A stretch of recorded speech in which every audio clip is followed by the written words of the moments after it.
धन्यवाद प्रणाम सभी भक्तों को।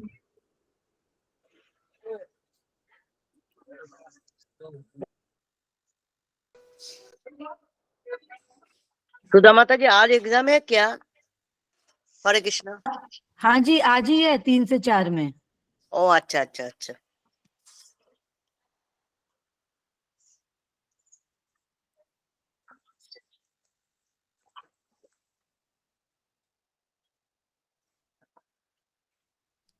अशोक प्रभु जी। जी माता जी। एक प्रश्न का उत्तर मैं पूछना चाह रही हूँ आपसे।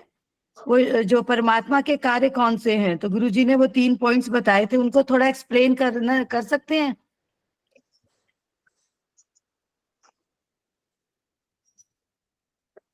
परमात्मा शरीर का स्वामी है, वो भोगता है, अनुमति देता है, हर कार्य का साक्षी है। इसको थोड़ा एक्सप्लेन कर दीजिए गुरु प्रभु जी। माता जी गुरु जी के होते हुए मैं गुस्ताखी नहीं कर सकता, ये गुरु जी के ऊपर वो होगा तो मैं ये अपराध होगा मेरा, ये अनर्थ नहीं होगा। प्रभु जी मैं ये नहीं कह रही हूँ, अपराध करने के लिए नहीं कह रही हूँ। मैंने कहा आपने गीता में से पढ़ा होगा ना, तो जो उत्तर पढ़ा है वो बताने के लिए पूछ रही हूँ। मैंने पढ़ा नहीं माता जी अभी गीता में से। अच्छा। मेरे को टाइम ही नहीं मिला। हाँ मैं भी असल में बेटी के घर आ गई, गीता मेरी वहीं घर में छूट गई, तो मेरे को लगा कि मैं किसी से पूछ लेती हूँ, इसलिए आपसे पूछा। मेरी बेटी आई हुई थी, मेरे को टाइम लगा नहीं। अच्छा अच्छा, मैं बेटी के घर आई हुई हूँ तो बस मैं भी थोड़ी ऐसी, सामान आधा आया आधा नहीं आया, बस ऐसे ही चल रहा है मेरा भी। जी माता जी। जी जी हरे कृष्णा पंचांग हरे कृष्णा गुरुदेव को हरे कृष्णा मीना माता जी पंचम प्रणाम। आपके पास गीता है हरे प्रभु कृष्ण। अशोक प्रभु जी? गीता है ना? गीता तो है जी। हाँ तो 13वां अध्याय का जो 23वां श्लोक है ना, उसका अनुवाद भेज दीजिए, इतना कर दीजिए। ठीक है माता जी मैं भेज दूंगा। ठीक है, थोड़ा टाइम से भेज दीजिएगा जैसे मैं पढ़ लूँ। अच्छा अभी क्लास के बाद भेजता हूँ। हाँ ठीक है, धन्यवाद धन्यवाद। 13-23 का 13 अध्याय का 23वां श्लोक है इसका आंसर ना? ठीक है माता जी। ठीक है माता जी। ठीक है, धन्यवाद जी, धन्यवाद प्रभु जी। पंचांग प्रणाम। आज गुरु वंदना कृष्णा। हरे कृष्णा। हरे कृष्णा वृषाली माता जी पंचम प्रणाम। कामिनी माता जी पंचम प्रणाम। हरे कृष्ण कामिनी माता जी पंचम प्रणाम। गुरु वंदना गा रहे हैं, शुरू कर दो माता जी सभी माता जी को मेरे पंचांग प्रणाम। हरे कृष्ण जय भक्त। शुरू कर दो माता जी, शुरू कर दो। 9:04 हो गए हैं, कर देना चाहिए। कृष्ण प्रभु जी नहीं आए अभी। तो मैं कृष्ण शुरू करूँ क्या? हरे कृष्णा अपने प्रणाम शुरुआत कर दीजिए। हरे कृष्णा शुरू कर देती हूँ गुरु जी। हरे कृष्ण। जय श्री कृष्ण चैतन्य प्रभु नित्यानंद श्री आदित्य गदाधर श्रीवास गौर भक्त। जय श्री कृष्ण। श्री गुरु चरण पद्म केवल भक्ति सद्मा वंदो मुख सावधान सभी भक्तों को पंचम प्रणाम। यहाँ रे प्रसादे भाई ए भव तरिया आई कृष्ण प्राप्ति होए यहाँ होइते गुरु मुख पद्मा वाक्य चिते ते कुरिया एका और ना करी हमने आशा श्री गुरु चरण रति ऐ से उत्तम गति ए प्रसादे पूरे सर्व आशा चक्षुदान दिलो ए जन्मे जन्मे प्रभु से दिव्य ज्ञान हृदय प्रकाशित प्रेमा भक्ति यहाँ होते अविद्या विनाश जयते वेदे गाय आहार चरितो श्री गुरु करुणा सिंधु अधम जनर बंधु लोकनाथ लोकेर जीवनो आहा प्रभु करो दया देहो मोहे पद छाया आहा प्रभु करो दया देहो मोहे पद छाया एसव घुषे कोते भोनो प्रभुपाद पतित पवनो गुरुदेव लइलो शरणो जय जय प्रभुपदा प्रभुपदा जय जय प्रभुपदा जय जय गुरुदेव गुरुदेव गुरुदेव गुरुदेव जय निताय गौर हरि बोल हरि बोल हरि बोल हरि बोल। हरे कृष्ण। बहुत सुंदर माता जी, बहुत बहुत सुंदर। सुंदर माता बहुत जी। अच्छा, बहुत अच्छा, बहुत सुंदर। बहुत सुंदर गाया माता जी, बहुत सुंदर माता जी, बहुत बहुत सुंदर गाया। हरे कृष्णा माता जी, दंडवत प्रणाम। हरे कृष्णा प्रभु जी, हरे कृष्णा।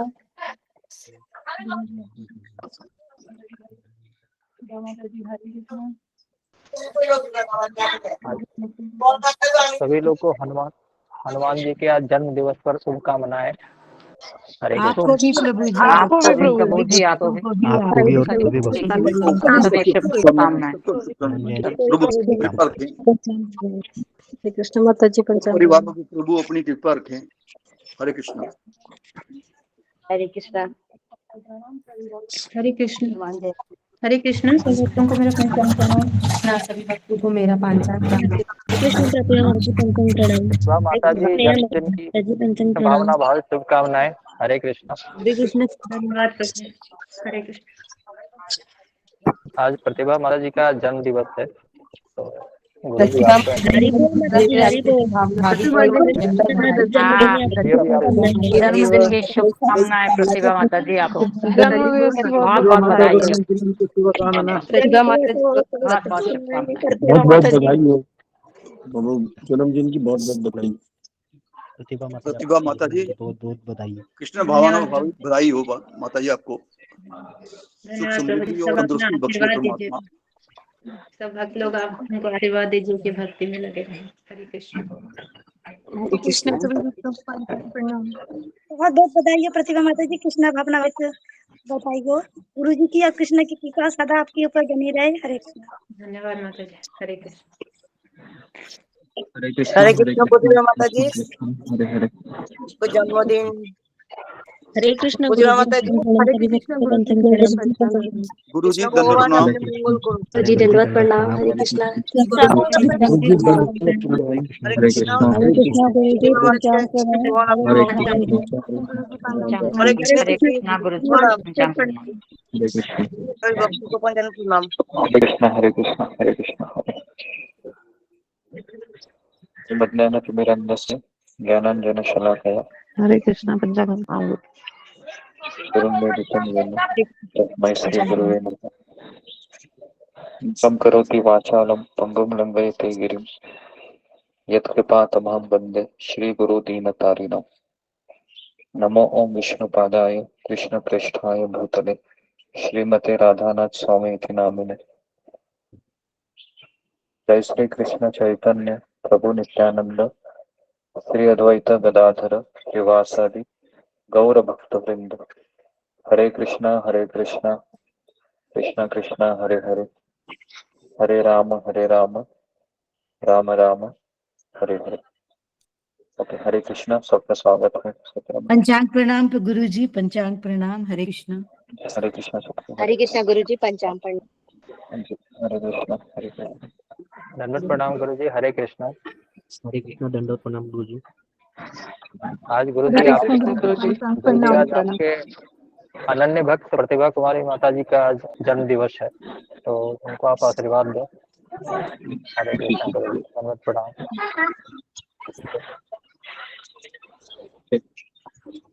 जी, तो प्रतिभा कुमारी माता जी का जन्मदिन है, तो उनके लिए हम 3 बार हरे कृष्ण महामंत्र बोल के उनका आशीर्वाद देते हैं कि भक्ति में बनी रहे और है ना, जीवन के अंतिम समय तक, अंतिम सांस तक भगवान को केंद्र बिंदु रखकर अपना परिवार सहित कृष्ण भक्ति करते रहे। तो सभी लोग 3 बार हरे कृष्ण महामंत्र बोल के उनको आशीर्वाद दीजिए। हरे कृष्णा हरे हरे कृष्ण। हरे कृष्णा हरे हरे कृष्णा हरे कृष्णा हरे कृष्णा राम हरे हरे राम राम हरे राम राम राम राम हरे राम हरे हरे हरे हरे हरे हरे हरे हरे राम हरे राम हरे हरे हरे हरे हरे हरे हरे राम हरे हरे कृष्णा राम हरे राम कृष्णा हरे कृष्णा राम कृष्णा हरे हरे हरे हरे हरे कृष्ण हरे कृष्ण राम हरे राम हरे हरे कृष्ण हरे कृष्ण हरे हरे राम हरे हरे राम राम हरे हरे राम राम हरे हरे राम हरे हरे राम हरे हरे कृष्ण हरे कृष्ण कृष्ण कृष्ण प्रतिभा माता जी, बहुत हरे बहुत राम बधाई हो हरे आपको, राम श्री राम भावना राम हरे भाभी। हरे। माता जी हनुमान बहुत जयंती बहुत की भी जन्म सबको दिवस की बधाई हो। बधाई हो आपको। हरे कृष्ण। प्रतिभा माता जी जन्मदिन के ढेरों बधाई। ओके, किसके नहीं रहा, मेरा पता नहीं है। तो आगे बढ़ते हैं अभी हम आज आज हनुमान जयंती है और किसका टर्न था आज 17 में कहने का? मकर माता जी। जी जी बोलिए। जी हरे कृष्णा प्रभु जी। कल आपने वाल्मीकि रामायण से सुंदरकांड का वो बताया। फिर आपने बताया कि सुंदरकांड का मतलब क्या होता है। सुंदरकांड का मतलब जिसमें हनुमान जी की लीला है। प्रभु रामचंद्र ने सीता जी की खोज करने के लिए हनुमान जी को भेजा था। तो आपने ये पूछा कि रामचंद्र जी सीता माता की खोज क्यों नहीं कर सकते थे। तो उत्तर है कि अगर हम सेवा नहीं करेंगे तो धीरे धीरे हमारी भक्ति जीवित नहीं रहेगी। रावण ने जब सीता माता का अपहरण कर लिया था तो राम जी ने सुग्रीव जी को बोला कि आप सभी वानर सेवा को एकत्रित करिए और अलग अलग दिशाओं में उनको भेजिए। तो 4 दल बना, एक बना पूर्व दिशा की ओर, एक बना पश्चिम और एक बना उत्तर और एक बना दक्षिण दिशा। तो दक्षिण दिशा जो दल था उसमें सेना नायक थे जामवंत और उसमें हनुमान जी भी थे। राम जी ने हनुमान जी को एक अंगूठी देते हैं और कहते हैं कि जब आप सीता माता से मिलते हैं तो वो आप पर कैसे भरोसा करेगी। अगर वो पूछती है तो आप ये अंगूठी दीजिएगा तो वो आपको पहचान जाएगी। तो सभी दल जो दूसरे पूर्व और पश्चिम और उत्तर दिशा गए थे सब आ जाते हैं निराश होकर। बट दक्षिण दिशा का जो वानर का दल था वो जाते जाते उनको एक समुद्र दिखता है। तो पहले तो वो निराश हो जाते हैं, पहले तो खुश होते हैं कि हमको जा रहे हैं, बट धीरे धीरे उनको जब वो समुद्र दिखता तो वो निराश हो जाते हैं कि अब हम इसको कैसे पार करेंगे और अगर वापस जाएंगे तो हमको सुग्रीव मार डालेगा। तो वो वहीं बैठकर बिना कुछ खाए पिए राम कथा करने लगते हैं। तो वहीं पर जटायु के भाई थे संपत्ति, तो वो बैठे रहते हैं और वो अचानक से बहुत आनंदित होते हैं, बोलते हैं आज तो मैं बहुत कुछ खाने को मिलेगा। तो वो बैठे बैठे वहाँ वेट करते रहते हैं। तो बट अचानक जब उन लोग राम कथा कहने लगते हैं तो राम कथा में सुग्रीव का नाम आता है। तो वो तुरंत उनके पास आके बोलता है कि तुम लोग कौन हो और ये सुग्रीव तो मेरा सॉरी जटायु तो मेरा भाई है, तो क्या हुआ मेरे भाई को। तो उन लोग बोलते हैं कि सॉरी, उन लोग बोलते हैं कि आपका भाई मारा गया है रावण के हाथों। तो वो पूछता है कि वो पूछता है कि कैसे। तो वो बोलता है कि सीता माता की वो जब वो करने गए थे बचा रहे थे तो रावण उनको मार देता है। तो उन लोग ने बोला हम सीता माता की खोज कर रहे हैं। तो वो बोलता है कि संपत्ति बोलते हैं कि मैंने एक बार यहाँ से एक स्त्री की आवाज सुनी थी, वो यहीं कहीं से आ रही थी, तो मुझे लगता है जो वो स्त्री है वो सीता माता ही है। तो सब तो प्रसन्न हो जाते हैं, बट उसके बाद उन लोग जब वो सोचते कि समुद्र क्रॉस करना है तो उसके बाद उन लोग निराश हो जाते हैं। तो आपने कहा था कि निराशजनक सिचुएशन में हमेशा आशावादी होना चाहिए। अगर हम भक्ति में कभी निराश हो जाते हैं तो हमको वो दिन याद करना चाहिए कि जिस दिन हम बहुत खुश थे। तो समुद्र और जो लंका थी वो 100 योजन दूर थी। तो संपत्ति ने ये बताया कि रावण का लंका है वो वहीं रहता है। तो सब सोचने लगे कि कौन ये 100 जन जो छलांग मारेगा। तो कोई कहता है मैं तो 10 योजन छलांग मार सकता हूँ, तो कोई बोलता है मैं 40। तो फिर अंगद कहते हैं कि मैं 100 जन तो छलांग मार सकता हूँ बट वापस नहीं आ सकता, वापस आने का मुझे संदेह लगता है। तो फिर जामवंत कहता है कि मुझे एक व्यक्ति का पता है कौन छलांग लगा सकता है। तो वो बोलते हैं कि हनुमान एक है जो वो छलांग लगा सकता है, बट हनुमान जी को श्राप दिया गया था तो इसी कारण वो अपनी शक्ति सब खो बैठे थे। बट इसके साथ ये भी था कि अगर कोई उसको उनको याद दिलाता है तो वो वापस वो शक्ति उनके पास आ जाएगा। तो जामवंत उन हनुमान जी को याद दिलाते हैं और फिर उसको प्रेरित करते हैं। तो फिर हनुमान महेंद्र पर्वत जाते हैं और सभी को प्रणाम करते हैं, ब्रह्मा सूर्य इंद्र पवन देव सबको प्रणाम करते हैं। तो यह हमको यह शिक्षा मिलती है कि जब भी हम कोई कार्य करते हैं तो पहले हमको भगवान और गुरु को प्रणाम करना चाहिए और उनका आशीर्वाद लेना चाहिए। तो हनुमान जी छलांग लगाते हैं और लंका की दिशा में जाने लगते हैं। तो फिर देवताओं ने उनका परिचय लेना चाहा तो उन्होंने एक नाग माता को भेजा जिनका नाम सूषा थी। तो उसने कहा कि ब्रह्मा ने मुझे एक वरदान दिया है कि मेरे सामने जो कोई भी आएगा तो मैं उसे खा सकती हूँ। तो हनुमान जी बोलते हैं कि अभी तो मैं माता सीता जी का खोज कर रहा हूँ, तो अभी मुझे जाने दो, मैं आकर करूँगा, मैं तुम्हारे मुंह में प्रवेश करूँगा। तो बोलता कि नहीं, तुम एक बार आओ, अगर तुम मेरे मुंह में आके फिर से निकल जाते हो तो मैं तुम्हें नहीं खाऊंगी। तो हनुमान जी विनम्रता थे बहुत उनमें, तो वो उनके मुंह में प्रवेश करते हैं।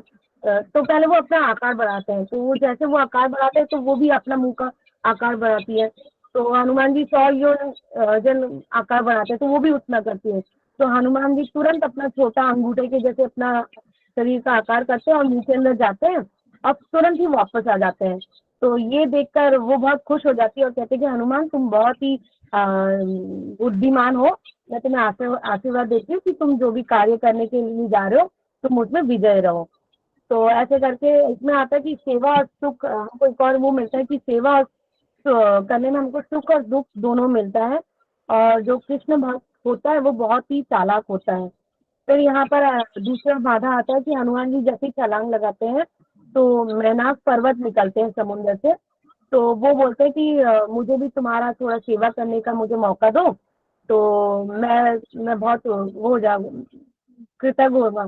तो हनुमान जी कहते हैं कि नहीं, मेरे पास अभी समय कम है, तो मैं अभी जाऊंगा। तो बोलते हैं कि तुम मेरे ऊपर थोड़ा सा विश्राम करो। तो हनुमान जी कहते हैं कि नहीं, अभी मेरे पास समय नहीं है।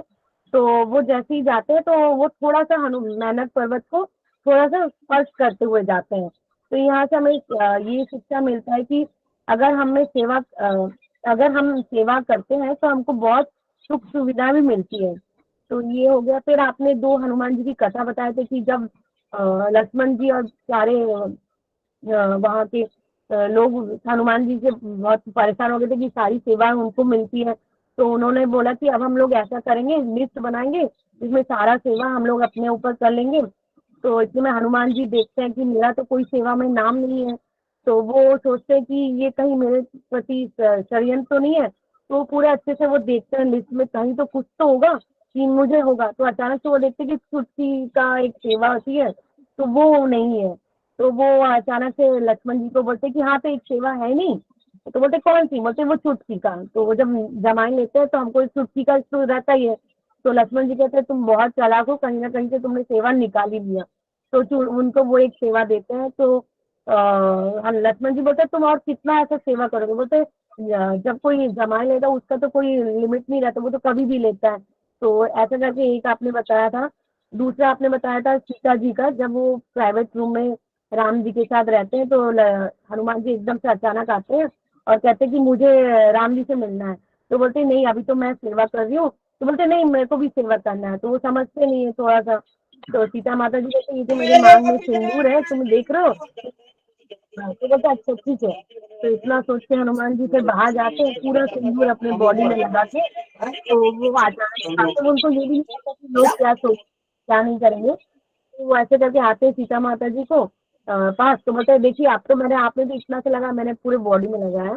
तो ये देख के सीता माता जी बहुत हंसती है और बहुत प्रसन्न भी होती है। हरे कृष्ण गुरु जी, मैंने बस इतना ही लिखा। बहुत सुंदर जी बताया जी माता जी। हरे कृष्ण जी। बहुत बढ़िया माता जी, बहुत बहुत सुंदर बढ़िया। माता जी, बहुत अच्छा। बहुत सुंदर। माता जी बहुत है। माता जी को किसने बताया? हरे कृष्ण। सभी भक्तों को पंचांग प्रणाम। हरे कृष्ण गुरुदेव। हरे कृष्णा गुरु जी, पंचांग प्रणाम। ओके जी, हरे कृष्ण कृष्ण गुरु सभी। जी, पंचांग प्रणाम। हरे कृष्णा गुरु जी, पंचांग कृष्णा प्रणाम। गुरु जी सभी भक्तों पंचांग को मेरा प्रणाम। हरे पंचांग कृष्णा प्रणाम। सभी भक्तों को पंचांग प्रणाम। जी जी जी ओके, तो अभी हम आगे बढ़ते हैं। तो कब तक, कल संडे के दिन, इतवार के दिन हमने यहाँ तक हम रुके थे कि हनुमान जी है ना, लंका में प्रवेश करने के पश्चात वह कई जगह पर वह है ना क्या करते हैं, सीता मैया की खोज करते हैं। लेकिन अलग अलग रानियों की महल में भी चले जाते हैं जहां पर रावण की कई सारे रानियां है ना, जो उनका शयन गृह रहता था, क्योंकि रात का समय था। और हनुमान जी है ना, रावण की जितने भी महल हैं सारे महलों में जाकर सीता मैया की खोज कर रहे थे। लेकिन उनको एक स्त्री दिखाई दी थी है ना, जो बहुत सात्विक थी। लेकिन उनको लगा कि यही सीता है। लेकिन उनके है ना शरीर पे अलग अलग आभूषण थे। तो हनुमान जी ने अंदाजा लगाया कि अगर ये सीता नहीं हो सकती, क्योंकि सीता तो दुखी होगी और इस तरह से आभूषण नहीं पहनेगी। तो कौन थी वो? रावण की पटरानी मंडोदरी है ना जी। तो मंडोदरी को सीता थोड़ी देर के लिए समझ बैठे थे। उसके पश्चात हमने विभीषण की कहानी भी थोड़ी सुनी थी कि हनुमान जी विभीषण को है ना राम का भजन सुनाई देता है। तो पूरे लंका में एक ही राम के भक्त थे, वो थे विभीषण जी। और विभीषण ने अपने पूरे महल में राम का नाम लिखा हुआ था, है ना। और जब रावण को पता चला था तो रावण वहां पर आ गया, है ना। और विभीषण ने कहा कि ये भैया आप ही का नाम है और ये भाभी का नाम है। राम मतलब रावण और म मतलब मंडोदरी, है ना। तो इस पे हमने एक लेसन लिया था कि कृष्ण भक्त ये चतुर होता है ना। मंद बुद्धि नहीं होता है, कि वो थोड़ा सा दिमाग भी लगाता है ताकि अपनी भक्ति की वो सुरक्षा कर सके। ये बहुत जरूरी है। उसके बाद हमने देखा था फिर कि हताश हो जाते हैं हनुमान जी, निराश हो जाते हैं। फिर वो अशोक वाटिका में प्रवेश करते हैं और वहां पर उनको एक स्त्री दुखी होकर दिखाई देती है और बहुत रोती हुई दिखाई देती है। तो हनुमान जी को संशय होने लगता है कि यही सीता हो सकती है, लेकिन कंफर्मेशन नहीं था। तो उन्होंने देखा कि रावण वहां पर आता है और सीता माता को उकसाता है कि है ना तुम मेरी पटरानी बनो, ताकि है ना लंका की सारी ऐश्वर्य है ना तुम्हारी दासी बनेगी, मेरी सारी रानी भी तुम्हारी सेवा करेगी। और जब रावण के मुंह से हनुमान जी सुनते हैं सीता के शब्द, है ना सीता का नाम, तो फिर हनुमान जी को कंफर्म होता है कि यही सीता है। और फिर हम सबको पता है कि पूरी रात हो जाती है और विभीषण की एक लड़की रहती है जिसका नाम रहता है त्रिजटा। त्रिजटा है वह अन्य राक्षसिनियों को कहती है कि आप है ना सीता को तकलीफ मत दीजिए, यहाँ से आप चले जाइए, है ना इस तरीके से। तो इतना कहने के पश्चात है ना, इतना कहने के पश्चात हनुमान जी सोच रहे थे कि अभी मैं कैसे मिलूं, है ना सीता को। तो उन्होंने उसी है ना छोटे से बिल्ली के रूप में अपना आकार किया और वहां पर वह ऊपर चढ़े और सीता मैया को है ना राम की कथा सुनाने लगे। तो जैसे राम कथा सुनाने लगे, है ना, और उसके पश्चात फिर सीता माता को लगा कि ये राम भक्त ही है करके, और हनुमान जी ने अपना परिचय दिया। और परिचय देने के पश्चात सीता माता के मन में संशय उत्पन्न हुआ कि कहीं ये वानर रावण तो नहीं है। इस तरीके से सीता जोर से चिल्लाई, फिर तुम रावण हो जो वानर का रूप लेके मेरे से छल करने के लिए आए हो। अभी हनुमान जी को एहसास हुआ कि मैं सीता मैया को कैसे मैं विश्वास दिलाऊं कि मैं ही राम ने भेजा हुआ दूत है। तो इसके लिए है ना राम के हनुमान जी के पास क्या था विश्वास दिलाने के लिए? अंगूठी, मुद्रिका थी जो अंगूठी थी। राम ने भेजी हुई थी ना, उसपे मुद्रिका पे राम का नाम भी लिखा हुआ था, है ना। तो अगर है ना कोई भक्त अगर हमारे पास संशय करता है ना, तो हमारे पास भी कुछ चाहिए है कि नहीं? कौन सी अंगूठी चाहिए फिर हमारे पास अगर हमारे राम ऊपर कोई नाम, संशय करता है तो, है ना। राम नाम की अंगूठी, हाँ विनम्रता, हाँ कृतज्ञता। जी जी जी, विनम्रता चाहिए, हमारे में कृतज्ञता चाहिए, है ना। ये चार चीजें अगर हमारे पास है तो फिर हम कोई भी भक्त है आपको पहचान लेगा, है ना, हाँ ये भक्त है ना। तो इस तरीके से ये हमारी अंगूठी है कि हमारे में चार गुण चाहिए, चार अंगूठी होनी चाहिए हमारे पास। हाँ, विनम्रता, सहनशीलता, दूसरों को आदर देने की भावना, है ना। और हनुमान जी में हम सारे चीजें हम देखते हैं, है ना। तो यहाँ तक हमने चर्चा किया था, तो अभी हम आगे बढ़ते हैं। ठीक है, तो आज हनुमान जयंती है। पहले मैं आपको ये बताना चाहूंगा कि हनुमान जी का प्राकट्य दिन है। ठीक है, जयंती का अर्थ है प्राकट्य दिन, है ना। आप ऐसा क्योंकि कई बार ऐसा लगता है जयंती मतलब वो चले गए, तो एक एक चीज मैं आपको बताना चाहूंगा, हनुमान जी अभी भी यहीं पर ही है। हनुमान जी सप्त चिरंजीव में से एक है ना।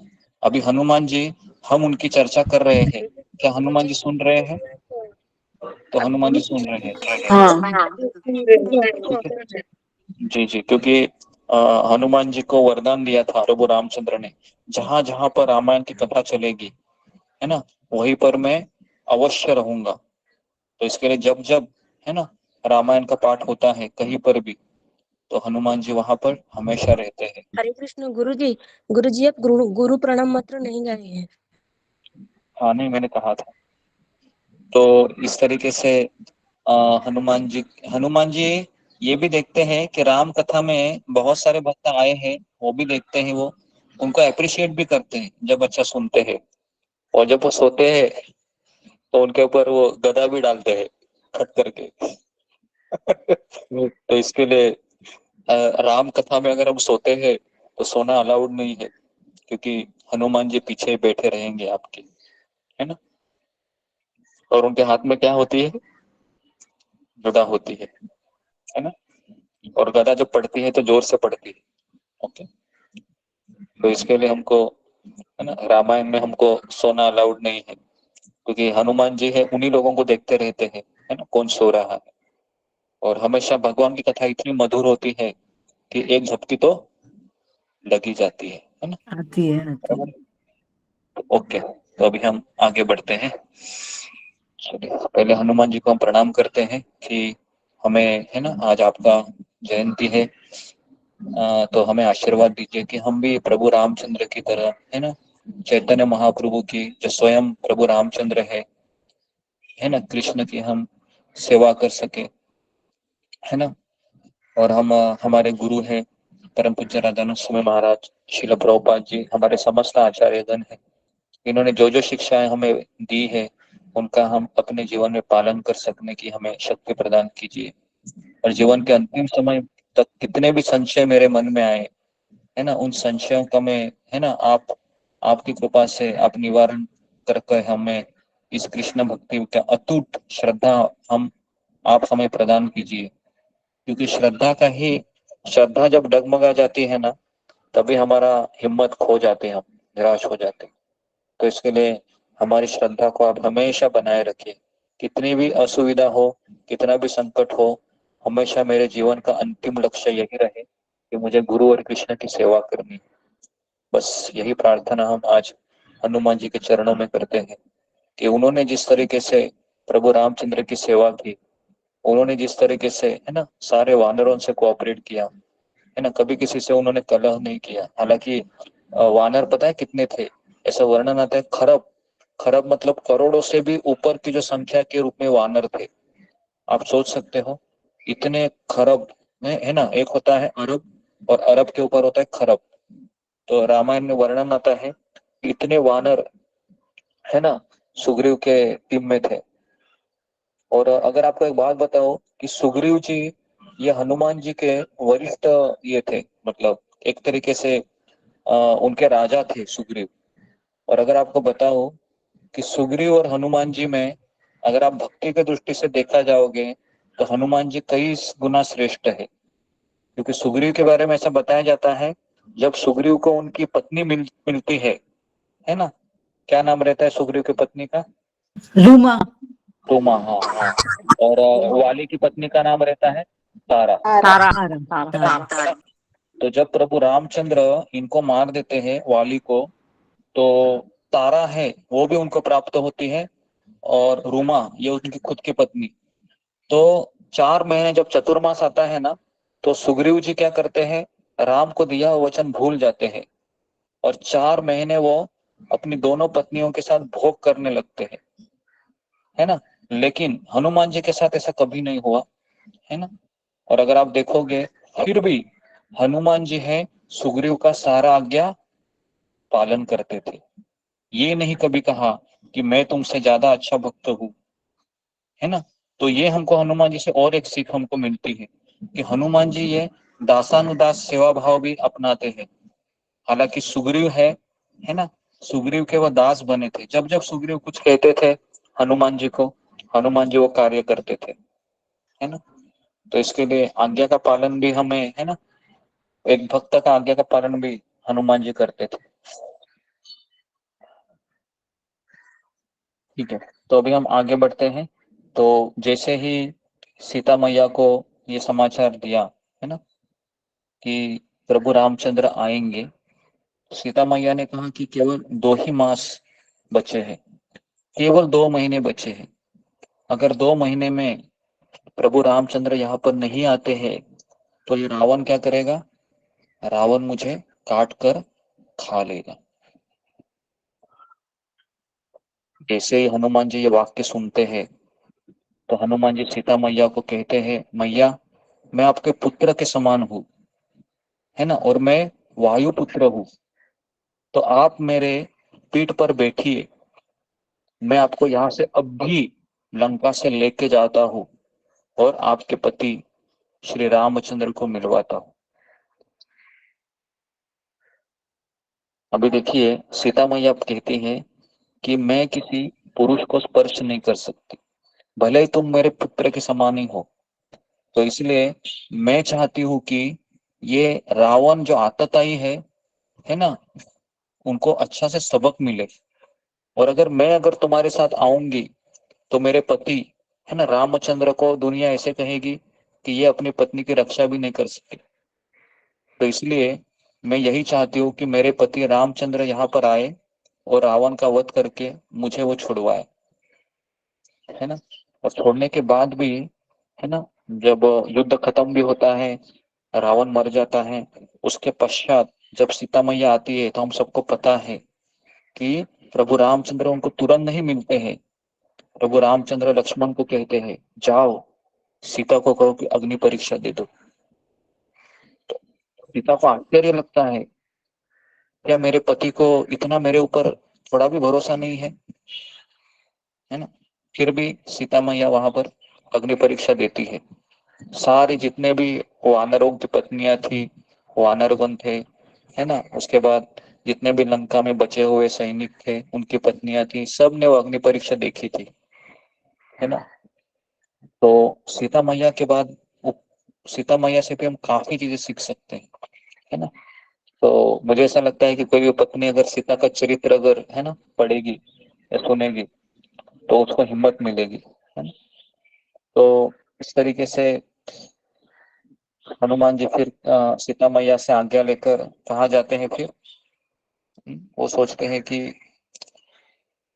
जानकी का पता तो मैंने लगा लिया, अभी रामचंद्र जी का संदेश देने के अतिरिक्त उनसे भी मुझे राघव के लिए संदेश प्राप्त कर लिया, है ना। राघव मतलब प्रभु रामचंद्र, है ना। रघुपति जी राघव राम राजा राम जय राम पतित पतित पावन पावन सीताराम। सीताराम। तो अब हनुमान जी सोचने लगे कि शत्रु की शक्ति का भी मुझे अंदाजा लगा लेना चाहिए, क्योंकि राक्षसों के प्रति साम दाम और भेद नीति अपनाने से कोई लाभ नहीं है, तो इसके लिए दंड नीति ही अपनानी चाहिए। तो इसके लिए हनुमान जी ने सोचा कि मुझे भूख भी बहुत लगी है, मैंने 2 दिन से कुछ खाया नहीं, क्योंकि सेवा दी गई थी ना। जब सेवा दी जाती है तो सेवक खाने के बारे में सोचेगा क्या? खाने के बारे में नहीं सोचेगा, वो सोचेगा मुझे राम की सेवा मिली है तो पहले सेवा को पूरा करता हूँ, है ना।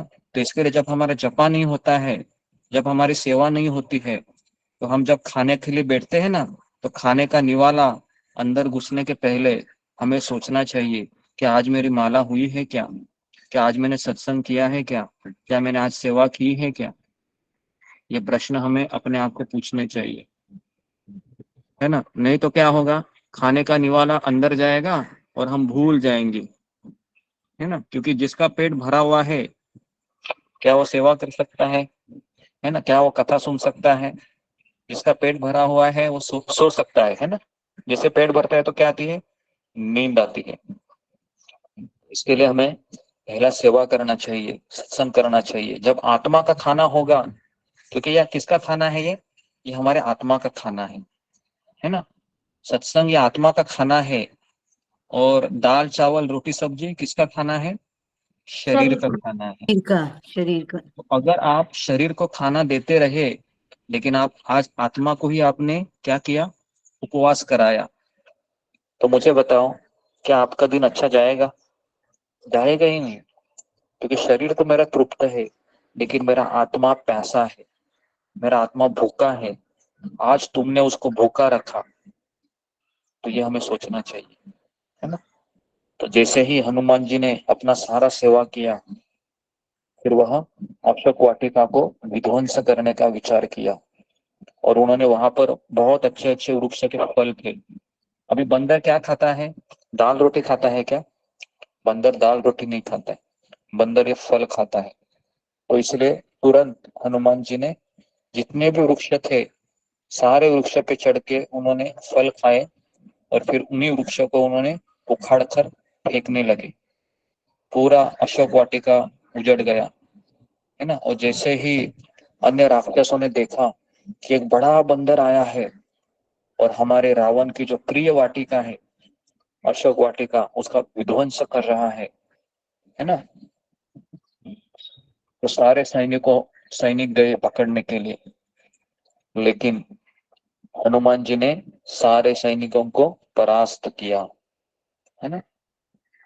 और इस तरीके से, है ना, फिर जम्बूवाली करके एक राक्षस आया, है ना, और वह हनुमान जी को रोकने का प्रयास किया। तो हनुमान जी ने जम्बूवाली का भी वध कर लिया। और जैसे ही एक सैनिक रावण के पास दौड़ा कि हे लंकेश, एक बंदर अशोक वाटिका में घुसा है और उन्होंने महाबलशाली जम्बूवाली का वध कर दिया। जैसे रावण सुनता है जम्बूवाली का वध हो गया, रावण को बहुत क्रोध आता है। उसने 7 मंत्री पुत्रों को और 5 बड़े बड़े नायकों को बुलाकर आज्ञा देते हैं, उस दुष्ट वानर को जीवित या मृत मेरे सम्मुख उपस्थित करो। जैसे ही राक्षस राज की आज्ञा मिलती है, तुरंत 7 मंत्री पुत्र और 5 नायक, नाना प्रकार के शस्त्रास्त्रों से सुसज्जित असंख्य राक्षस, है ना, एक विशाल सेना लेकर अशोक वाटिका की ओर चल पड़ते हैं। शत्रु की सेना को आते देखकर हनुमान जी भयंकर गर्जना करते हैं, है ना। आपको पता है, जब हनुमान जी ने कहा कृष्ण को कि मुझे भी कुरुक्षेत्र के युद्ध में भाग लेना है, आप मुझे कुछ सेवा दीजिए, तो क्या सेवा देते हैं? तो ये सेवा देते हैं कि जब जब, है ना, अर्जुन है चिल्लाएगा, तो तुम भी क्या करना, अपनी आवाज है उस पे मिला देना, और तुम भी जोर से चिल्लाना, है ना। तो कुरुक्षेत्र के युद्ध में हनुमान जी को क्या सेवा मिली थी? हनुमान जी को चिल्लाने की सेवा मिली थी, है ना, जोर से। चिल्लाने से क्या होता है? सामने वाला डर जाता है ना। तो इसके लिए, है ना, कभी कभी चिल्लाना भी पड़ता है ना। कोई अगर हमको अटैक करे तो हमें सांप के जैसा रोल अपनाना चाहिए। पता है सांप है ना, ऐसा ये दिखाता है, पता है ना, डसता नहीं, डसने का नहीं, केवल ये दिखाने का। समझ में आ रहा है आपको? तो ये आपको एक फॉर्मूला बता रहा हूँ मैं। अगर कोई हमको ज्यादा ही गर्म हुए, है ना, तो क्या होता है कि तृणादपि है, विनम्रता है, अगर हम जहरीले सांप के सामने अगर दिखाएंगे, है ना, तृणादपि सुनिचन, तो क्या करेगा? और डस मारेगा वो, है ना। तो इसके लिए ये तृणादपि सुनिचन का फॉर्मूला है, ये हमें भक्तों के सामने अपनाना है, और हम जब प्रचार करने जाते हैं ना, तो वहां पर हमको दिखाना है। तो जिनके साथ हम हमेशा के लिए रहते हैं, तो उनको हमेशा थोड़ा थोड़ा ऐसे सुना भी दिखाते रहना है। ठीक है, नहीं तो फिर हमको बहुत परेशानी का सामना करना पड़ेगा। लेकिन ये सारी चीजें माइक को जरा बंद करिए। हाँ, ये टाइम प्लस सर्कमस्टेंसेस के हिसाब से भी यूज करने हैं, ऐसे नहीं कि हमेशा। अगर थोड़ा बहुत हमको सहनशील भी होना चाहिए जब भी घर में कुछ समस्या हो जाती है, लेकिन ज्यादा ही हो रहा है ना, तो फिर आप थोड़ा सा बोल सकते हैं। तो इस तरीके से हम देखते हैं कि सारे सैनिक है ना, हनुमान जी की भयंकर गर्जना सुनकर मूर्छित हो जाते हैं, डर जाते हैं, है ना। क्योंकि हनुमान जी ये साधारण व्यक्ति नहीं थे, हनुमान जी थे ये पवन पुत्र थे, पवन पुत्र थे, वायुदेव के पुत्र थे, है ना। तो सैनिक मूर्छित हो गए कि अनेक अनेक सैनिकों के कानों के पर्दे फट गए। कुछ ने हनुमान का भयंकर रूप देखकर, है ना, साहस ही छूट गया और मैदान से भाग गए। तो उसके बाद बाणों के आघात से बचने के लिए हनुमान आकाश में उड़े और जैसे आकाश में उड़े शत्रुओं को भ्रमित किया। तो इस तरीके से, है ना, फिर सातों मंत्री पुत्रों को हनुमान जी ने यमलोक पहुंचा दिया और 5 जो नायक थे, है ना, उनको भी हनुमान जी ने मार दिया। जैसे ही मार दिया तो फिर रावण के पास समाचार पहुंचा कि उस अकेले वानर ने आपने भेजे हुए महापराक्रमी उन मंत्री पुत्रों का भी वध कर दिया। तो रावण को तो विश्वास ही नहीं हो रहा था कि ये एक अकेला वानर इतने शक्तिशाली, महाशक्तिशाली राक्षसों का कैसे वध कर सकता है, ये कैसे संभव है। रावण को आश्चर्य भी हो रहा था, रावण को गुस्सा भी आ रहा था। फिर उसने अपने वीर पुत्र अक्षय कुमार को भेजा, है ना। तो ये अक्षय कुमार करके एक रावण का पुत्र है ना। तो ये अक्षय कुमार हमारे, है ना, बॉलीवुड का नहीं है, ये रावण का पुत्र है अक्षय कुमार। तो ये अशोक वाटिका में भेजते हैं और जैसे अक्षय कुमार ने हनुमान को दूर से देखता है तो उन पर आक्रमण कर दिया। और अवसर पाकर जब अंजनी पुत्र क्यों कहते हैं हनुमान जी को? क्योंकि अंजनी उनकी माता का नाम है। माँ का नाम अंजना है। माँ का नाम अंजनी था। गुरुजी थोड़ा तो उनके लीला पर भी प्रकाश डाल दीजिए थोड़ा। माइक को बंद कीजिए। तो इस तरीके से अंजनी पुत्र ने अस्त्र शस्त्रों को छीन कर तोड़ डाला हनुमान जी ने, और अक्षय कुमार का और हनुमान जी का मल्ल युद्ध करने के लिए भिड़ गए। और हनुमान जी ने उसको इस तरीके से पकड़ लिया जिस प्रकार से गरुड़ सर्प को उठा लेता है, और उसकी सारी हड्डियां पसलियां तोड़ दिया अक्षय कुमार का, और वह यमलोक चला गया। जैसे रावण को समाचार लगता है कि मेरे प्रिय पुत्र अक्षय कुमार का वध हो गया, तो इतना दुखी होता है, इतना दुखी होता है कि उसका क्रोध का अंत न रहा, जोर से चिल्लाता है और कहता है कि मेरे महापराक्रमी पुत्र मेघनाथ को बुलाया जाए। तो मेघनाथ को आ जाता है ना। तो मेघनाथ ने बहुत घोर तपस्या करके ब्रह्मा जी से अस्त्र प्राप्त किए थे। तो मेघनाथ को बुलाकर रावण कहता है, रावण, मेघनाथ, देखो एक बंदर वहां पर घुसा हुआ है और हमारे प्रिय तुम्हारा भाई अक्षय कुमार को भी मार दिया उसने। तो तुमको अब भी जाओ तुम और उस वानर को मृत्यु दंड दे दो। और मेघनाथ ने कहा कि मैं अवश्य जाकर उस वानर को, है ना, जीवित पकड़ के लेके आऊंगा। तो इस तरीके से, है ना, भीषण गर्जना करके वो मेघनाथ चला गया और हनुमान जी उधर बैठे हुए थे। तो हनुमान जी ने सोचा कि अभी मैं इससे बंध जाता हूं ताकि मैं रावण को देख सकूं और रावण की शक्ति का अंदाजा भी, है ना, प्राप्त कर सकूं। तो जैसे मेघनाथ आया और उन्होंने बाणों की वर्षा किया हनुमान के ऊपर, लेकिन हनुमान जी ये बहुत एक्सपर्ट थे। जितना जितना हमला ये करता था मेघनाथ, हनुमान जी उसको काट देते थे। और उसके बाद मेघनाथ के सारे अमोघ अस्त्र लक्ष्य पर भ्रष्ट होकर व्यर्थ जाने लगे। तो मेघनाथ को भी चिंता होने लगी। फिर उसने ब्रह्मास्त्र छोड़ दिया जो बांधने वाला होता है। जैसे ब्रह्मास्त्र छोड़ा, हनुमान जी ने ब्रह्मा जी को प्रणाम किया और उन्हें अपने को छोड़ने का कुछ उपाय न किया, और वह ब्रह्मास्त्र ने हनुमान जी को बांध लिया। फिर उन्हें घसीटता हुआ रावण के दरबार में पहुंच गया, है ना। तो आप सबको ये मुझे लगता है कि ये दृश्य देखा होगा, है ना, टीवी सीरियल में किस तरीके से, है ना, हनुमान जी को पकड़ कर ऐसे खींचते खींचते रावण के दरबार में, है ना, लाया जाता है। बराबर है। हाँ, उसके बाद फिर अभी देखिए रावण के दरबार में हनुमान जी को लाया गया है और जैसे हनुमान जी रावण के दरबार में आए तो हनुमान जी आंखें हैं वो चमक रही थी कि कितना बड़ा ऐश्वर्य है रावण का।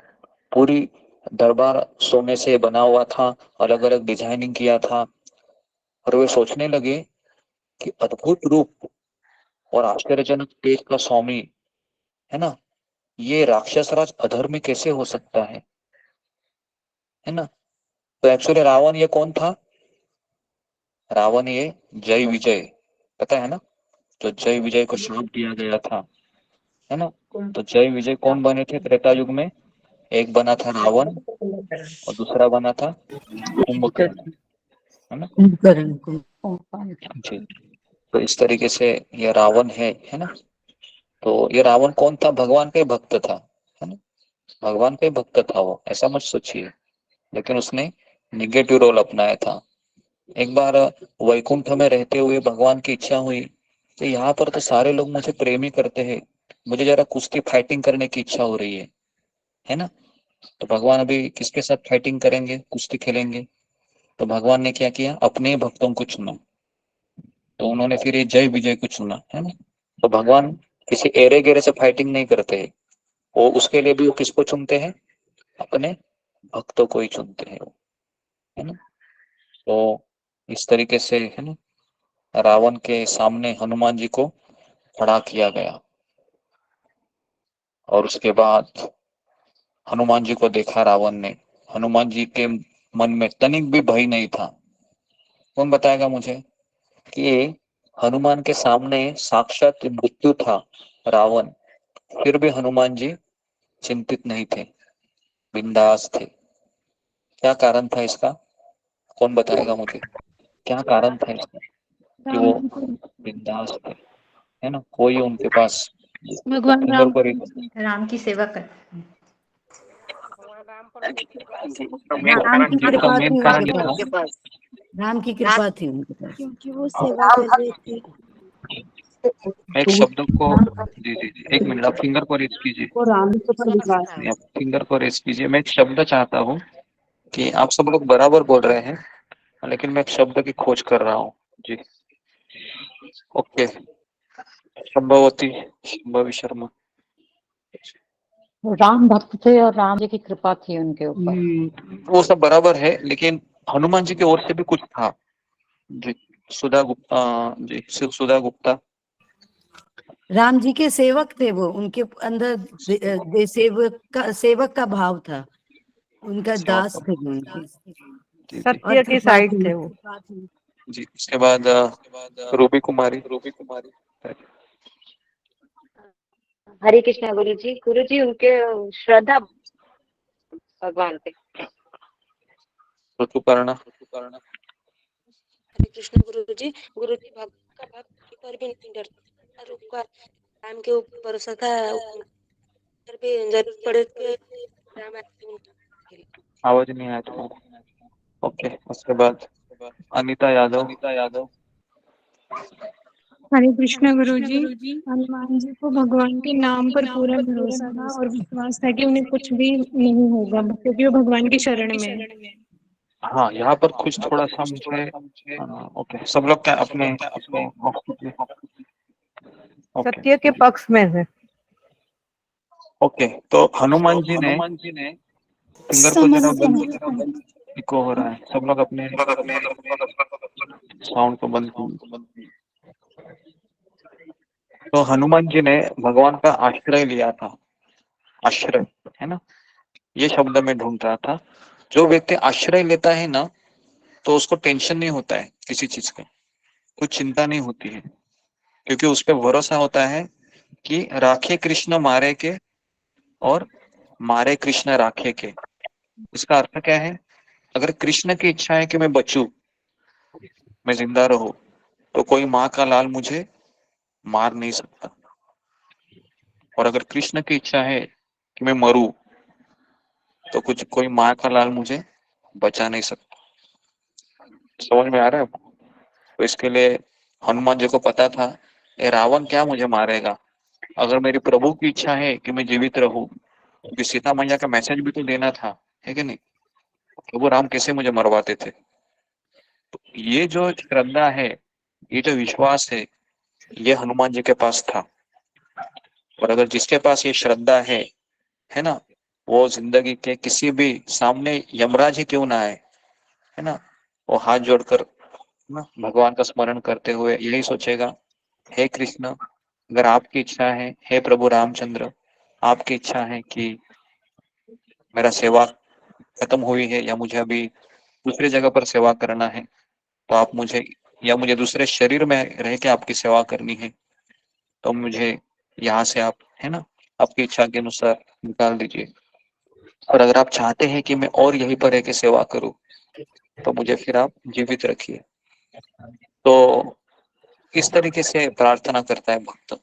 भक्त ये कभी नहीं प्रार्थना करता है कि हे कृष्ण मुझे बचाओ बचाओ बचाओ बचाओ बचाओ बचाओ। अगर बचाने के लिए भी प्रार्थना करेगा ना, तो भी वो यही चाहेगा कि हे कृष्ण मुझे आप इसलिए बचाइए ताकि मैं कल सुबह उठकर वापस जपा कर सकूं, वापस मैं सेवा कर सकूं, इसलिए मुझे आप बचाइए। ओके, तो यहाँ पर हम देखते हैं कि हनुमान जी के सामने रावण है, फिर भी हनुमान जी भयभीत नहीं हुए।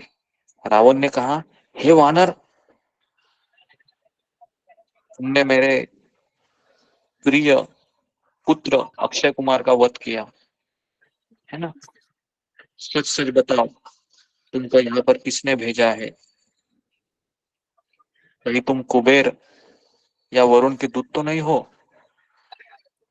या इंद्र ने तो नहीं तुमको भेजा है? सच सच बताओ कि तुम कौन हो, हम तुम्हें क्षमा कर सकते हैं।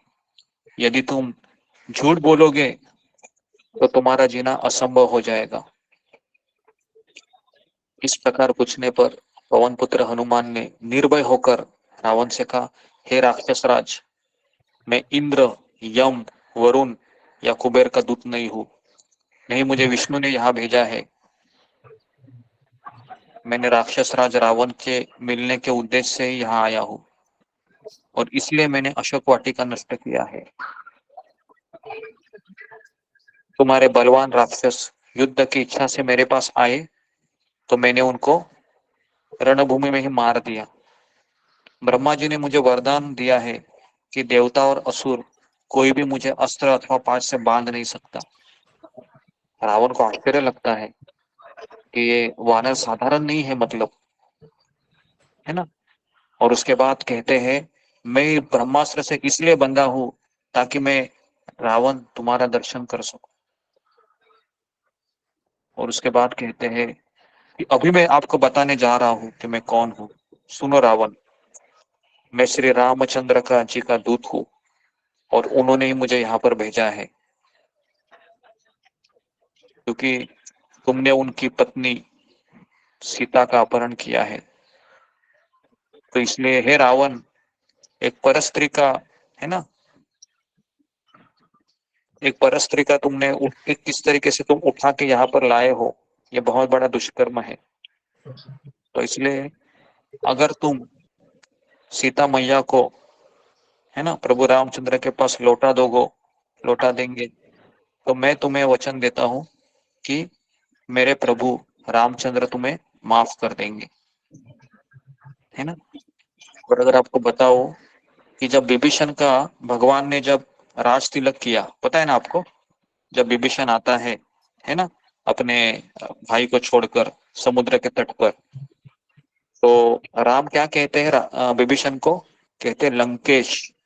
जैसे लंकेश कहते हैं, सारे वानर सेना है अचंभित हो जाती है कि हे प्रभु, अभी तक आपने रावण का वध नहीं किया और आपने विभीषण को लंका का राजा बना दिया। और अगर कल जाके अगर रावण आपकी शरण में आए, आप उसको कौन सा राज दोगे? पता है रामचंद्र क्या बोलते हैं? मैं उसको अयोध्या का राजा बनाऊंगा, और मैं क्या करूंगा, मैं उनका सेवक बनूंगा। आप सोच सकते हो क्या प्रभु रामचंद्र का, देखो ये भगवान का हृदय है।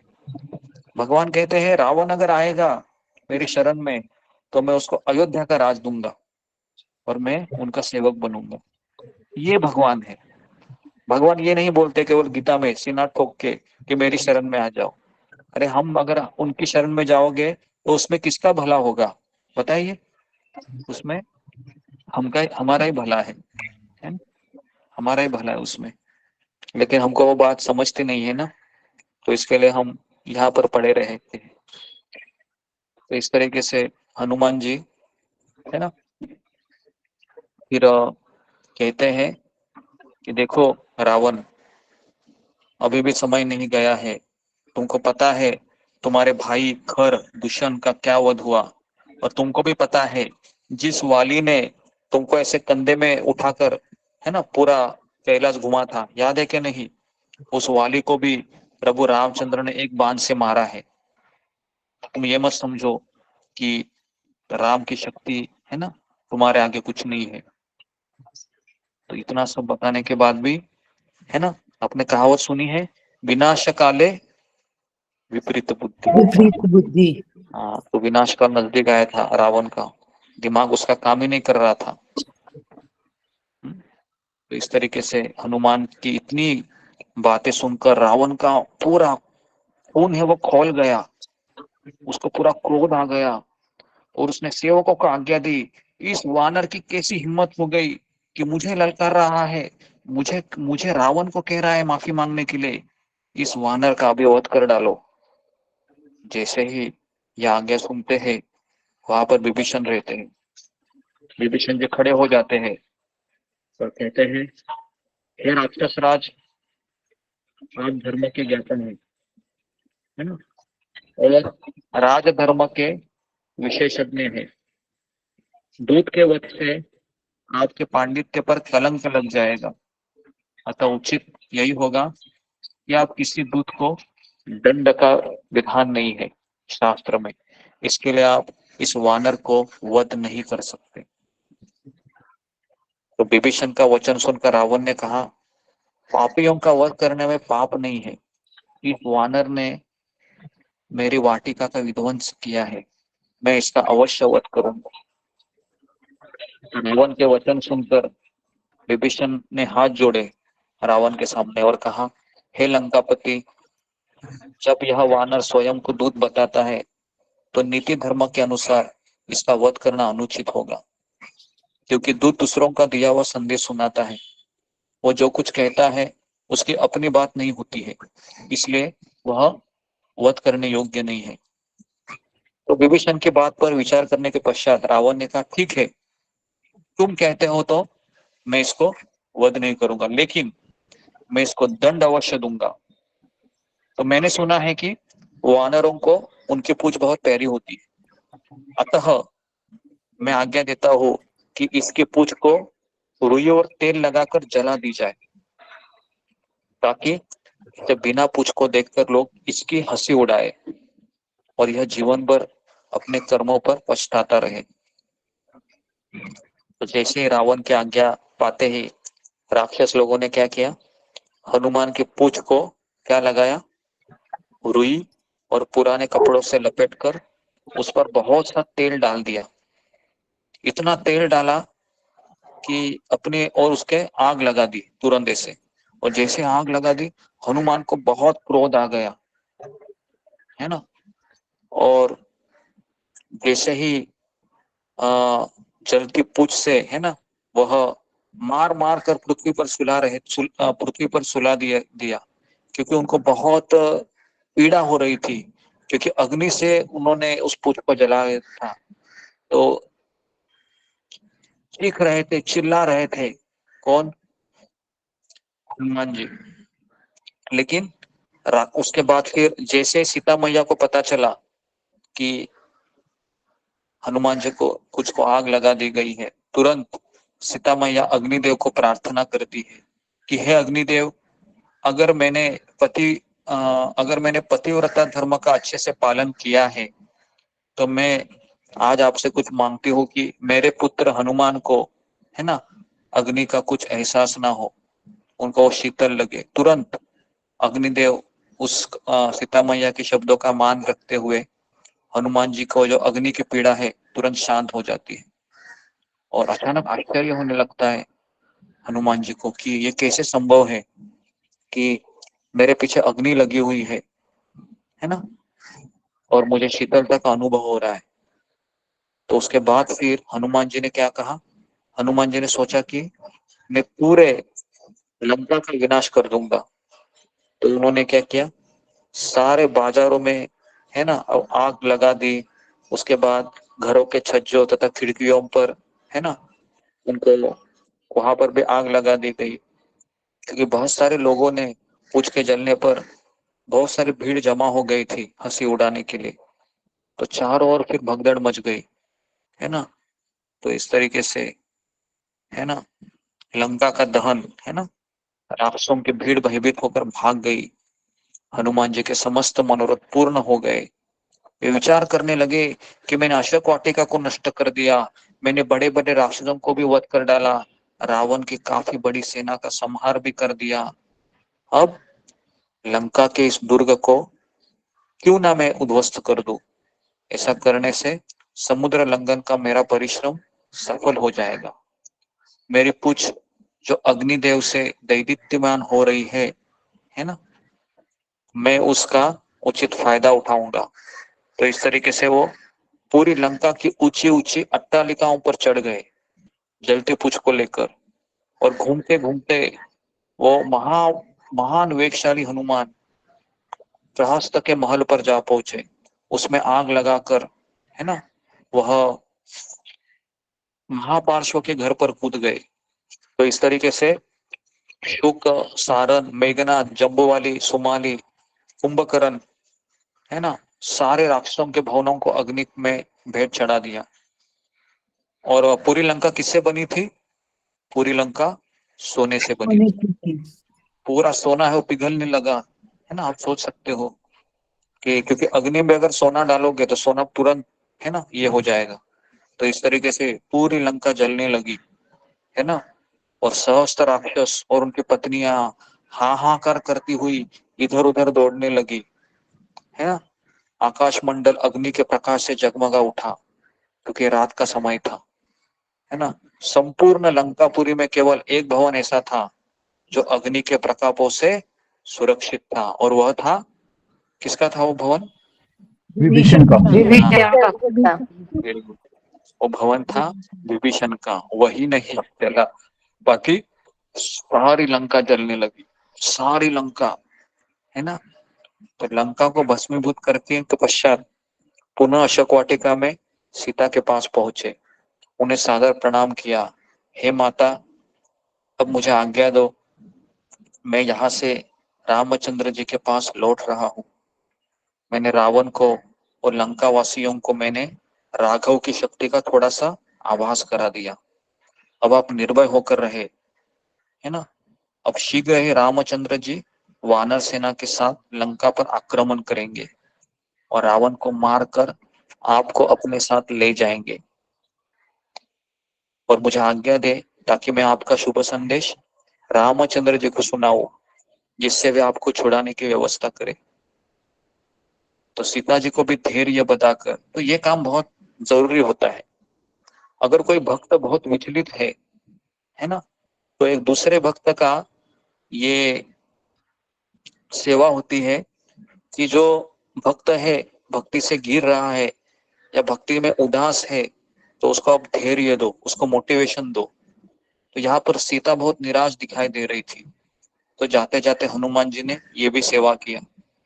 हनुमान जी ने सीता को धैर्य बताया कि हिम्मत मत हारो, कृष्ण मिलेंगे है ना। कृष्ण पहले गुरु के रूप में आते हैं, सत्संग मिला है तुमको, तो इसके लिए चिंता मत करो है ना। ये परिस्थिति आएगी और चली जाएगी। तो इस तरीके से एक भक्त ने दूसरे भक्त को आशा दिखानी चाहिए। तो ये यहाँ पर हम हनुमान जी से सीख रहे हैं है ना। और इस तरीके से वो फिर विशाल सागर को पार करके हनुमान जी वापस सागर के उस तट पर पहुंचे, जहाँ असंख्य वानर जाम्बुवत के और अंगद के साथ उनकी प्रतीक्षा में बैठे थे, है ना। अपने साथियों को देखकर हनुमान ने आकाश में ही भयंकर गर्जना की, जिसे सुनकर जाम्बवत ने कहा, मित्रों, हनुमान की इस गर्जना से प्रतीत होता है कि हनुमान जी अपने उद्देश्य में सफल होकर वापस लौटे हैं, इसलिए है हम उनका स्वागत करना चाहेंगे। उन्होंने हमें यह सौभाग्य प्रदान किया है कि हम लौटकर रामचंद्र जी और वानर राज सुग्रीव को अपना मुख दिखा सके, है ना। इतने में ही हनुमान जी वहां पर पहुंचकर सबका अभिवादन किया और लंका का समाचार कह सुनाए। तो ये होता है भक्त।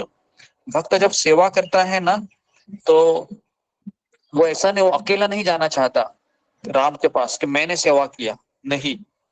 हनुमान जी से हम ये सीख सकते हैं, हनुमान जी ने जैसे सेवा किया, उन्होंने दूसरे भक्तों को कहा, है ना, कि देखो देखो मैंने आपकी कृपा से मैं सेवा कर पाया, इसके लिए आपका बहुत बहुत धन्यवाद। तो भक्त ये सारा श्रेय खुद नहीं लेता है, भक्त सारा श्रेय दूसरों को देता है कि आप मेरे साथ थे इसलिए मैं कर पाया। उन्होंने सारा श्रेय किसको दिया? जाम्बुवन को दिया, क्योंकि जाम्बुवन जी, मैं तो इस अपनी शक्ति से अवगत नहीं था, आपने मुझे अवगत कराया। तो ये भक्त का बहुत बड़ा गुण होता है कि वो कभी श्रेय नहीं लेता है। अगर उसको यश भी मिलता है तो वो श्रेय दूसरों से बांटता है। तो ये बहुत बड़ी सीख है, क्योंकि कई बार ऐसे हो सकता है कि हम सेवा में सफल रहे, है ना, लेकिन हमें वह श्रेय खुद नहीं लेना चाहिए। तो इस तरीके से हनुमान जी फिर रामचंद्र के पास गए, है ना, और सारे वानरों ने सीता से हुई भेंट का समाचार सुना तो उनके हृदय में प्रसन्नता भर उठी। देखिए, जीवन का ध्येय क्या होना चाहिए?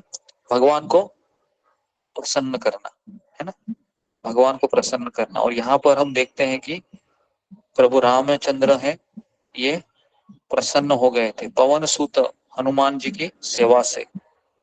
इसके पश्चात वे लोग हनुमान को आगे करके सुग्रीव के निवास स्थान पर चले गए और मार्ग में मधुवन नामक वाटिका में पहुंचे, और वहां पर उस वाटिका के फल अत्यंत स्वादिष्ट थे। और वहां पर अंगद ने फिर सब वानरों को आज्ञा दिया कि आप अभी स्वादिष्ट फलों का उपयोग करें। तो इस तरीके से सारे वानर उन फलों पर टूट पड़े जैसा कि लूट का माल हो। तो वाल्मीकि रामायण भी, वाल्मीकि मुनि भी ये कहते हैं, सारे वानर ऐसे टूट पड़े जैसे लूटा हुआ माल हो, है ना।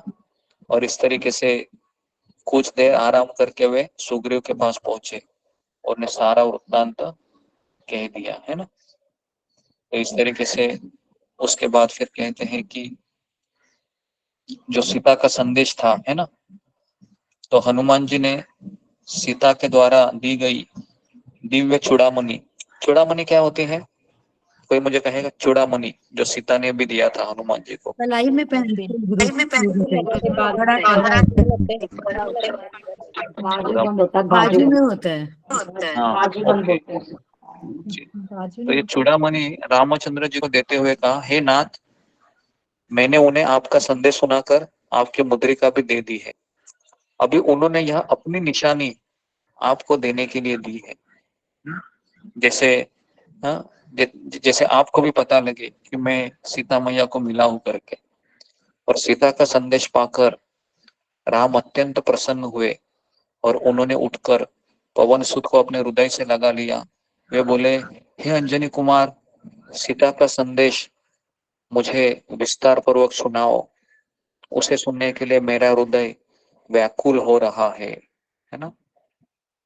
और उसके बाद कहते हैं, हनुमान जी कहने लगे, हे राघव, दिन रात सीता माता आपका ही स्मरण करती रहती है, उनके नेत्रों के समक्ष केवल आपकी छवि रहती है।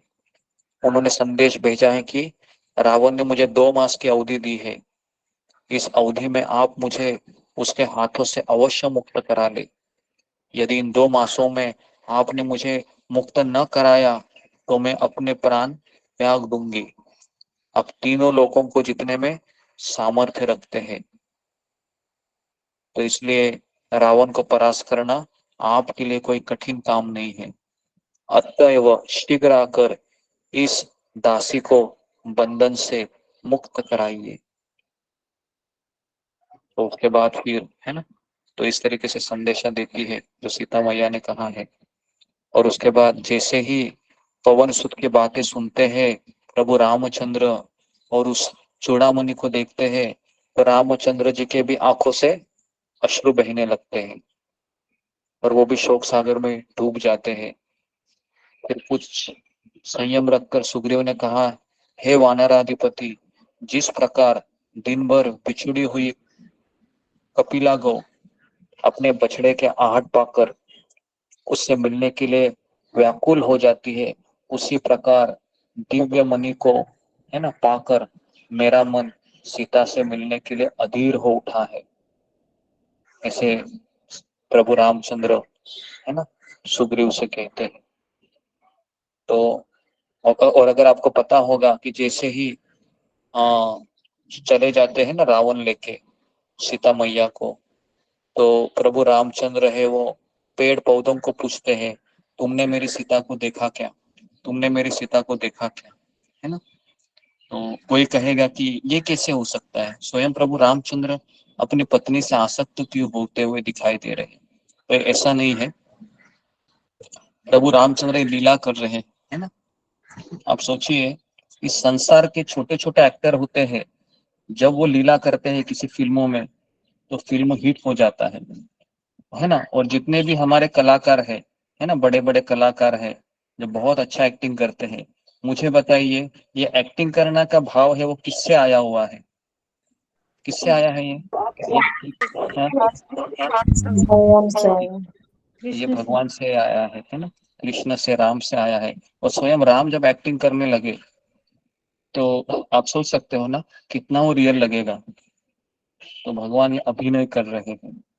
ओके, तो इस तरीके से प्रभु रामचंद्र कहते हैं कि अब वह दिन दूर नहीं है जब जानकी और सारा संसार रावण को सपरिवार मेरे बाणों के रथ पर बैठकर यमलोक को जाता देखेगा। हाँ, इस तरीके से वाल्मीकि रामायण का सुंदरकांड है वो समाप्त हो गया, है ना। तो मुझे लगता है कि लगभग हमने सुंदरकांड है वो शॉर्टकट में, एक्चुअली बहुत शॉर्टकट में मैंने लिया है, पूरा मैंने ले लिया है 3 दिन में, मतलब 3 लेक्चर में। कल हमने शुरू किया था, तो जितना भी शॉर्ट में है वो 3 लेक्चर में हमने पूरा सुंदरकांड है वो कवर किया, है ना। तो ये याद रहेगा मुझे भी, क्योंकि मैं पहली बार मैंने सुंदरकांड में से कुछ कहा था, है ना, इस तरीके से लेक्चर में, हालांकि पढ़ा तो है मैंने। तो हनुमान जी की लीला हमें सुंदरकांड में दिखाई देती है।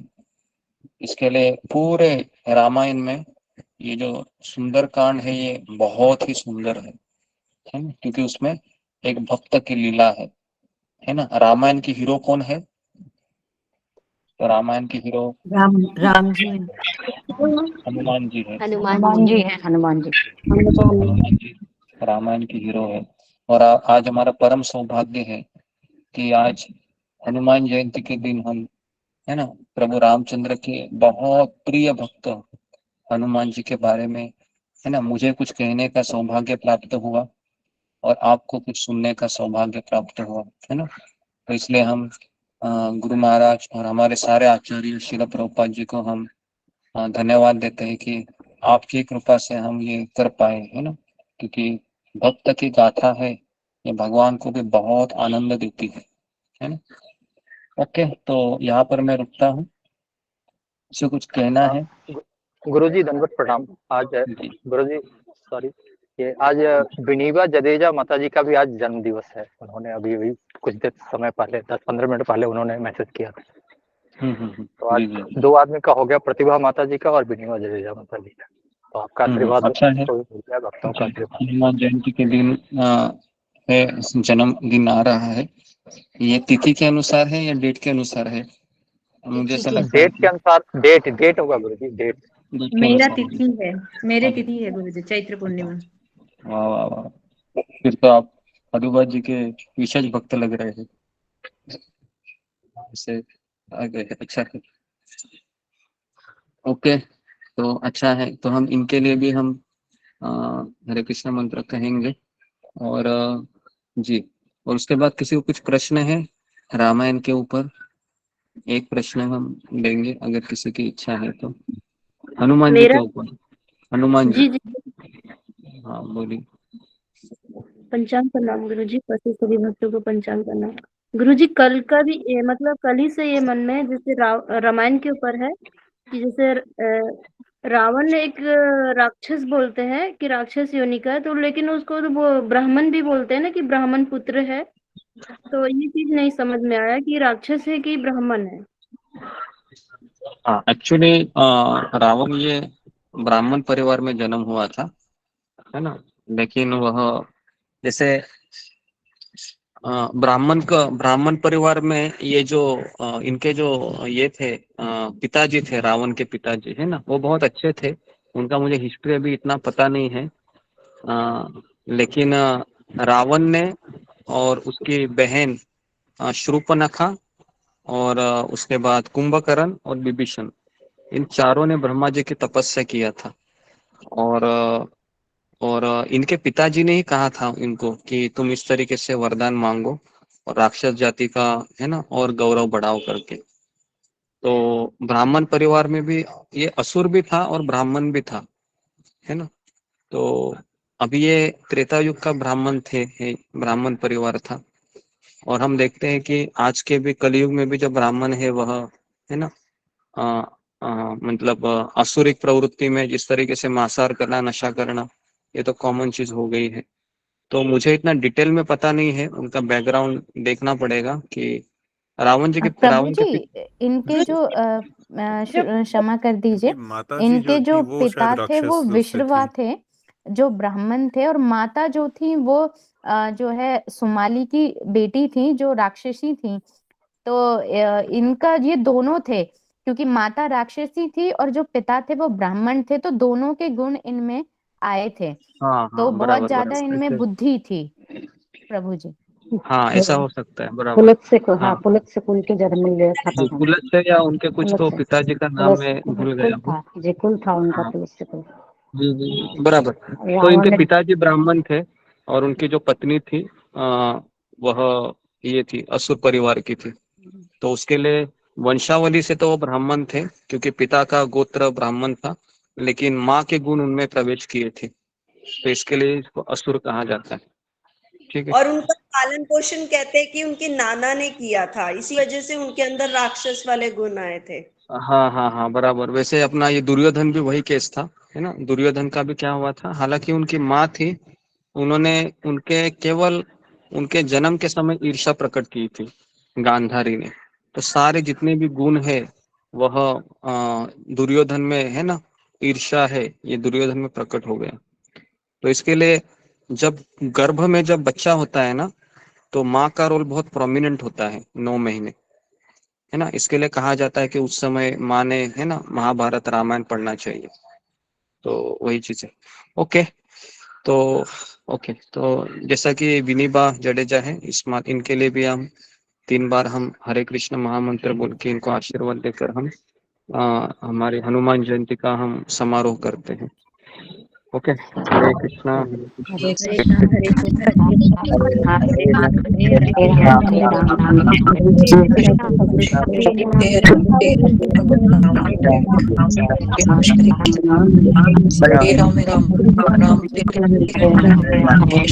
हरे